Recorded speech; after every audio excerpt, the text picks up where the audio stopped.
Զորամասի հրամանատարական կազմի և սպաների հետ Վանաձորում հանդիպեց Պաշտպանության նախարար Սերյան Օհանյանը։ Հրամանատարության պատրաստության համակարգում նման հավաքներ հաճախ են կազմակերպվում, որը նպատակ ունի առաջին հերթին բարձրացնել զինվորականների տեսական գիտելիքներն ու գործնական հմտությունները։ Այսպիսի հավաքները հնարավորություն են տալիս, որպեսզի նաև մենք ուշադրություն դարձնենք մեր ծառայության առանձնահատկություններին եւ հավաքից հավաք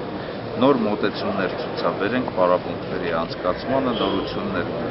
ցույց տանք, հիմնականում վերաբերվող հրամանատարների եւ նրանց շտաբների աշխատանքին, տարբեր հրամանատարաշտաբային զորախաղեր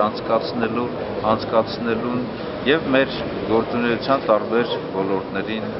վերաբերվող։ Նմանօրինակ զորավարժությունները հավաքների տեսքով կատարելագործում են հրամանատարական կազմին նաև միջազգային առաջավոր փորձի ներդրմամբ, որոնք դասախոսությունների տեսքով ներկայացնում են Հայաստանի Հանրապետության զինված ուժերի ղեկավար կազմի ներկայացուցիչները։ Հրամանատարները զինված ուժերի ամենակարևոր մասն են, ովքեր ոչ միայն մարտական խնդիրներ լուծելու ունակություն, այլև կազմակերպչական ջիղ պետք է ունենան, նշում են ներկաները, եւ հարց ու պատասխանի ձևով ստուգարք քննություն անցկացնում տեղում։ Արդյունքները բավականին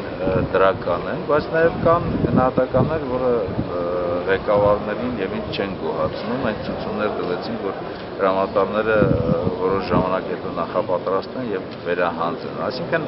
առօրյա գործունեությունը, որ մենք պետք է մեր այսպես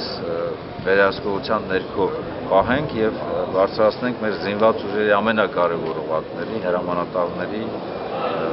ունակությունները։ Հանդիպման ավարտին հրամանատարական հավաքի ժամանակ ցուցաբերած բարձր առաջադիմության համար մի շարք հրամանատարների նախարարը պարգևատրեց պատվոգրերով եւ նվերներով։ Ալա Նահապետյան, Ժան Գալստյան, Լոռու մարզից, Արմենիա հեռուստաընկերության համար։